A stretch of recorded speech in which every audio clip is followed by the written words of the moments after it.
අයිබෝවන් මම ප්‍රියන්ති පෙරේරා මහනුවර දිස්ත්‍රික් කුඩා ව්‍යාපාර සංවර්ධන අංශයේ සහකාර අධ්‍යක්ෂ හැටියට කටයුතු කරනවා. අපි තරුණ කටයුතු හා ක්‍රීඩා අමාත්‍යාංශයේ යටතේ තියෙන ආයතනයක්. දිස්ත්‍රික් ලේකම් කාර්යාලයේ කුඩා ව්‍යාපාර සංවර්ධන අංශය හැටියට අපි 2022 වර්ෂයේ විශේෂයෙන්ම අපේ දිස්ත්‍රික්කයේ පුරා විසිරී සිටින ව්‍යවසායකින්ගේ අලෙවි ගැටලු විසඳීම සඳහා නොයෙකුත් ක්‍රියාමාර්ග ගන්නවා.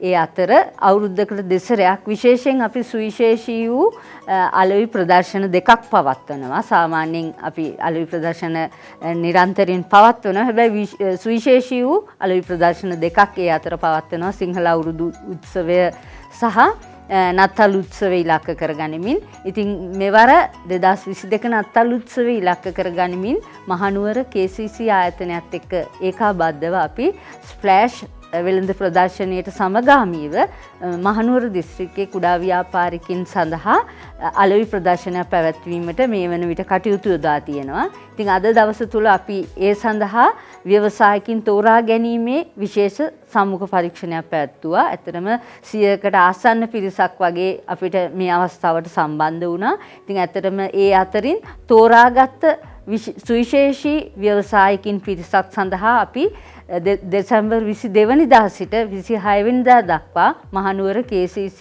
පරිශ්‍රයේදී මෙම වෙළඳ ප්‍රදර්ශනය පැවැත්වෙනවා. ඉතින් මහනුවර දිස්ත්‍රික්කයේ පුරා විසිරී සිටින විවිධ ව්‍යාපාර කටයුතු වල නියැලී සිටින ව්‍යවසායකින්ගේ නිෂ්පාදන අලෙවි කර ගැනීමට අවස්ථාවක් ලබා දීම තමයි මේ ප්‍රදර්ශනයේදී අපි බලාපොරොත්තු වෙන්නේ. ඉතින් මෙතනදී විශේෂයෙන්ම මහනුවර Udarata.com ආයතනය වෙබ්සයිට් පාර්ට්නර් හැටියට අපිට මෙතනදී විශාල සහයෝගයක් ලබා දෙනවා. ඇත්තටම ඔවුන්ගේ සහයෝගය තුළ අපේ දේශීය එම වෙබ්සයිට් එක සකස් කර තියෙන්නේම දේශීය නිෂ්පාදකයින්ගේ නිෂ්පාදන එළි දැක්වීම සඳහා එම නැත්නම් ඔවුන් දිරිගැන්වීම සඳහා. ඉතින් අපේ කුඩා ව්‍යාපාරිකයින්ට ඒක සුවිශේෂී අවස්ථාවක් වෙනවා. ඉතින් අපි KCC පරිශ්‍රයට පැමිණෙන්න කියලා ඔබ සියලු දෙනාටම ආරාධනා කරනවා අපේ දේශීය නිෂ්පාදකයින් දිරිගැන්වීම සඳහා.